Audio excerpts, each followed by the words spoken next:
This is John Martinka, and welcome to another episode of the Getting the Deal Done podcast series.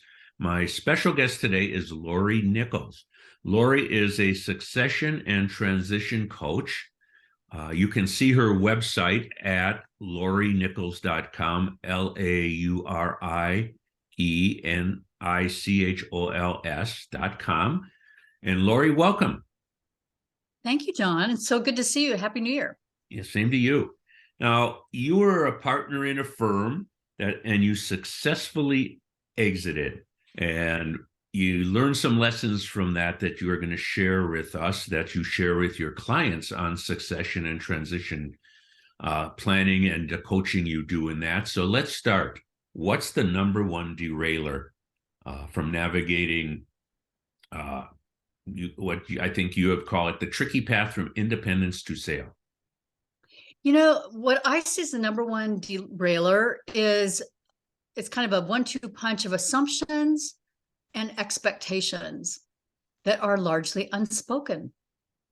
And that could be assumptions made by partners about their business partners. That could be expectations they have about each other and how things are going to go. It could be assumptions and expectations about team members that are an essential part of the process. But it really boils down to just this lack of effective, candid communication, and it's rooted in false confidence because you are making assumptions that you believe to be true about the other people who are stakeholders, and you having the kind of outcome that you would like to have. Okay. Well, I think that ties into what we talked about a little while ago about the attitude these days that people don't want to work, they're less ambitious, and would flip. I guess it would go both ways. There's false assumptions about, are they willing to work hard enough to take over the business and things like that, right? Yeah, it's really fascinating because as my business has evolved, I've worked with both the business owners, and I get contacted on the regular by people that I consider those next generation professionals or key employees.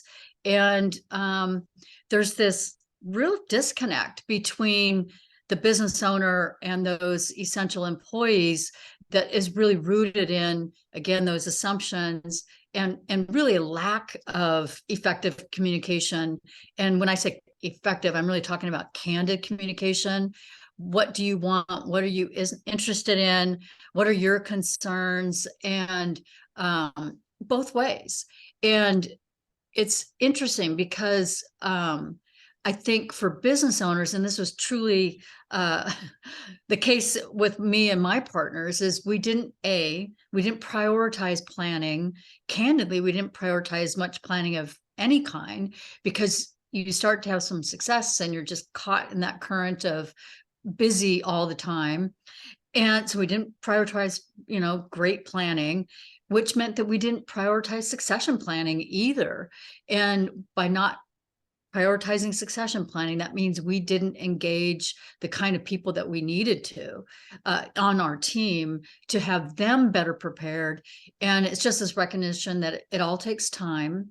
And I would say too, my tagline is succession planning with heart, because it's this realization that it has to be a genuine, authentic interest in what matters to those key team members that you're working with every day, that have probably played a role in you having success. And if they're essential to you having a good outcome through a transition, whether it's internal succession or a sale, and after a transition, if there's not authentic interest in those people and real engagement, not after you've told them you're selling, which is a mistake that we made, but it's really engaging people appropriately and effectively all along the way. And ultimately, it comes down to building know, like, and trust. You as a business owner with your team, and it's picking people to be on your team wisely, and those that are going to be, even if they're not business partners, they have the personal qualities to be good partners going forward. So you can start to, with communicating effectively, kind of push through that noise, especially the narratives that we hear today about people not wanting to work or they're not ambitious enough. If you start early enough having these conversations and thinking of it as development for your next generation, you bring them along. If it's less daunting for you, and it's certainly less daunting for them, because maybe some of that fear of ambition, sorry for the air quotes, is really more about I'm afraid that I can't do it, or I'm not up to the task. And because there's not that investment, if you will, into developing and mentoring, you can just see that gap between people, whether you want to think of it as generational or, however you want to characterize it, but you can just see that gap grow. Okay. Good lessons from your business sale. Why not give us a case study about a client of yours, anonymous, of course, and how it worked out? Yeah, so it's interesting. There's many to choose from, and one that comes to mind is not a super large firm, but it was a professional service firm, and there were two partners, but one was most definitely the majority shareholder, and more seasoned, older. So you've got a baby boomer owner and a millennial successor, and it was the millennial successor that actually reached out and was just, the frustration levels were off the charts, and just they communicated a lot but not effectively. And so the fun part of the engagement for me was really coming in, because I do have kind of a framework for approaching this work, and it starts by really connecting with people and listening, giving each one of those business owners a chance to truly express what it is that they want, to somebody whose only skin in the game is that they all have a good outcome, and a desire to help them find that mutually rewarding sweet spot, and to be on healthy enough terms from a relationship perspective that they can communicate candidly what they really want.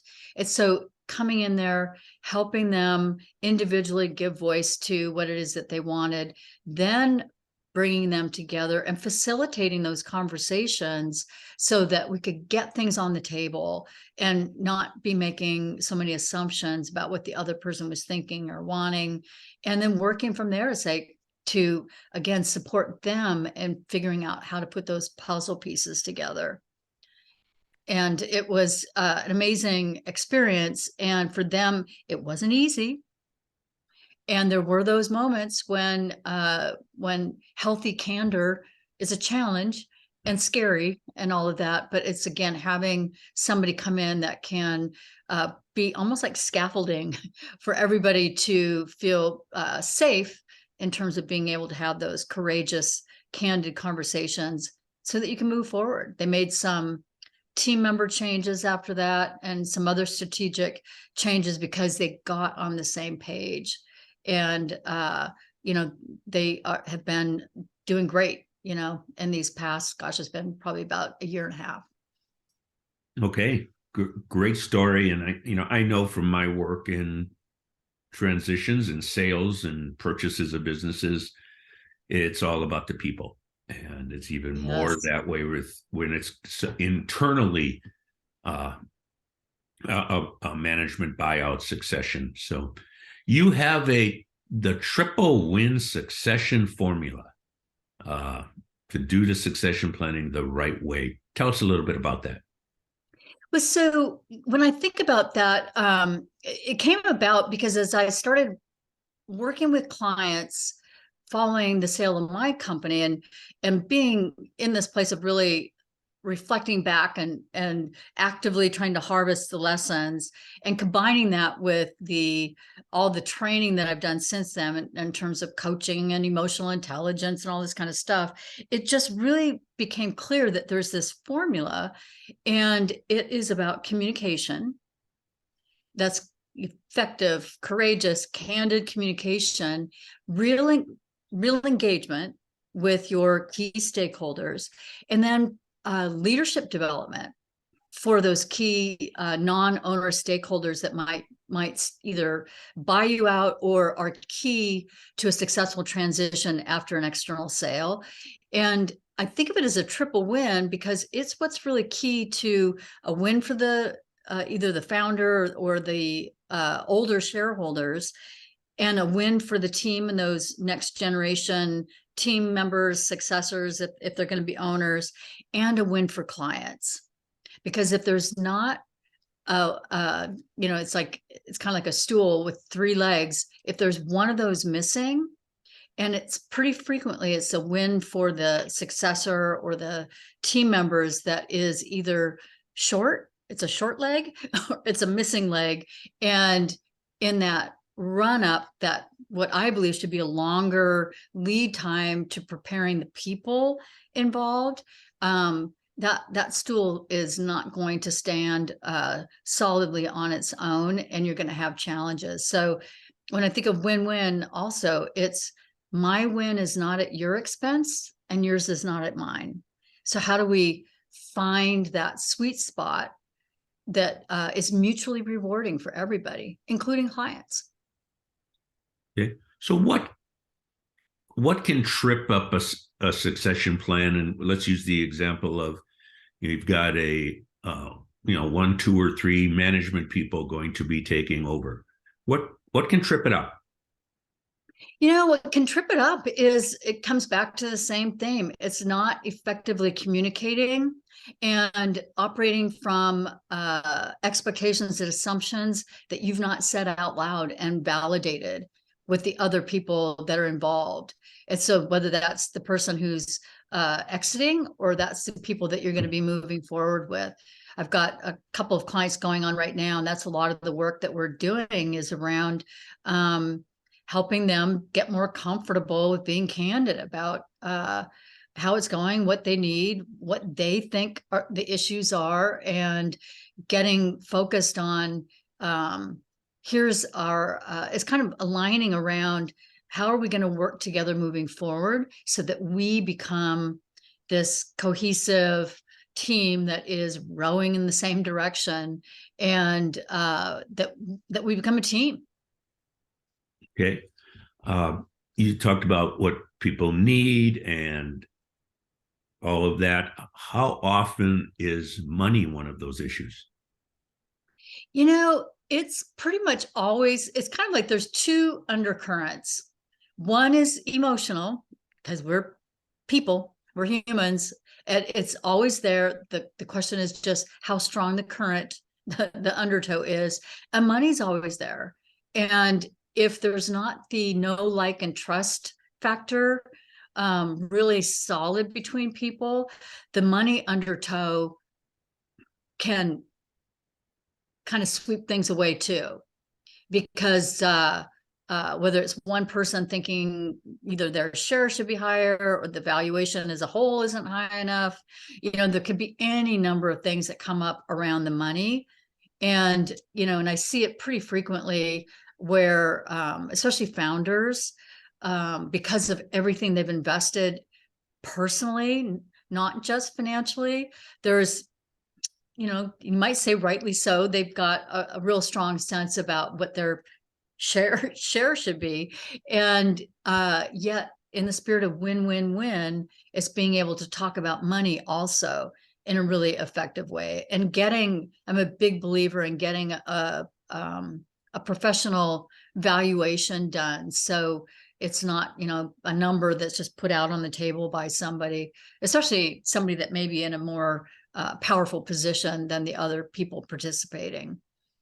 Yeah. And then you get the owners who will say, well, look at all the sweat equity I have in the business. And sweat equity doesn't have much value unless it shows up in profits. I remember many years ago, I had a client and she said, well, it's got to be worth more. I've been in business for 15 years. And it's like, well, it's not showing up on the bottom line.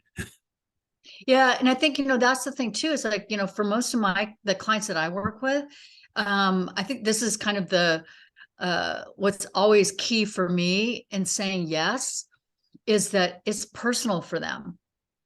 And it's not just a transaction and kind of a line item on their balance sheet because of that sweat equity. It's being able to support people in thinking differently about it. Doesn't mean the business doesn't have value, but and this kind of ties back to that last question that you asked, for the next generation, it's business owners have to realize, or I should say the next generation or an outside buyer, it's an investment. And they will be looking at it as an investor. And for employees that are being invited to invest or asked to invest, they should be looking at it as an investment. And so that's where, doesn't mean the sweat equity doesn't have any value, but it is an investment for the people that you are going to be doing this transaction with. It's so, again, that's where, for some people, it's having a safe place to kind of work through what they're thinking about that and how they're feeling about that can be really helpful. Okay. So you went through it without a plan. Do you have any examples of surprises that came up either for you or for any of your clients?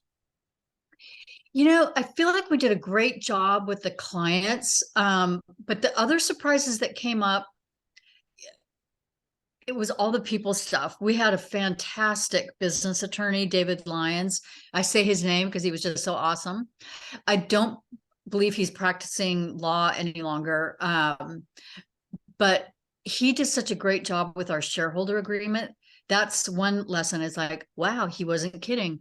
The shareholder agreement made a really big difference because we had a partner that sought to retire early, and that shareholder agreement was a really important part of that transition as well. And then later on, when we actually sold the company, again, having a really solid shareholder agreement, can't say enough about making sure that you've got that. But so that was a pleasant surprise. The surprising surprise was more around how, and I had two business partners, older than me by probably 7 to 10 years, both men. And to some degree, the differences in how we experienced it could have been gender, could have been generational a little bit, but one person in particular really struggled after the transaction. It's not ours. And in our case, we had an earnout period. So we were under contract and essentially employees for the first time in more than 20 years. And I'm not going to lie, that's not easy. And so I worked with my own coach and was pretty prepared for that kind of change, but my partners did not. And I think they struggled because we all wanted the transaction to happen. But I think I was really surprised at how much the one partner in particular really struggled. And just the dynamics at play from that struggle. And then the third thing is the lessons learned and the challenges from not talking more candidly and laying out what the transition period was going to look like for our team and really for clients too, that we talked in generalities about what would happen the day after. So day one post-transaction, what's this going to look like? And so that we're setting expectations. And so that's something that I talk a lot with my clients about is the importance of having that communication plan ready to go. Because the quicker you help everybody feel like they know what's happening, because employees, rightfully so, will be wondering what's going to happen to me. And so it's important to have those questions ready to answer. Yeah, you just hit on two hot buttons in my world and one is transition plan, which is why I provide an outline or template of one so that it's not first day, tell me what I need to know. Well, I don't know. What do you want to know? Yeah. And the other is really important for someone selling a business, what are you going to do next? And Mm-hmm. too many people get into it and then realize, I don't know what I'm going to do. And they may not have hobbies. And, the business has become the biggest part of their life. So hitting on those, I applaud you for that. So, Yeah, and it's like for us that was part of, like, I had a really good sense. I knew that I was going to explore a new career, and here I am. It's like probably 7 years later, have a thriving coaching practice. One of my partners, he knew he was going to go on a kind of a more spiritual journey, and he's also, kind of well adjusted after the fact, and but so many people, that if the business plays this kind of outsized role, it's tough. It can be very tough. And so it is important to be thinking about that, but it's also just really important to think about that transition, the day-to-day work life that the team is going to experience. good. Anything else you'd like to get out? Oh gosh, I would just say, if you're thinking about selling, or if you work for a firm that is starting to have, at least small conversations about what if, is really lean into, I'll say, kind of that energy of being courageous and having conversations. And even if you're not the owner, it's like, what's the worst that could happen if you invite a conversation about, how you might participate, or, what you're thinking about the future, what's important to you. It's being courageous and inviting people into conversation to really get to know what are they really thinking, and challenging the assumptions that you have. That's good for Great. everybody, even in marriage, right? Great advice. Great advice. So, my guest today has been Laurie Nichols, a succession and transition coach, and as she mentioned, succession planning with heart. And you can reach her at 206-795-3769 or at laurienichols.com. Laurie, thank you for being here for a discussion on what you do in succession planning. Thank you so much, John. It was great to see you, and I appreciate the conversation. All right.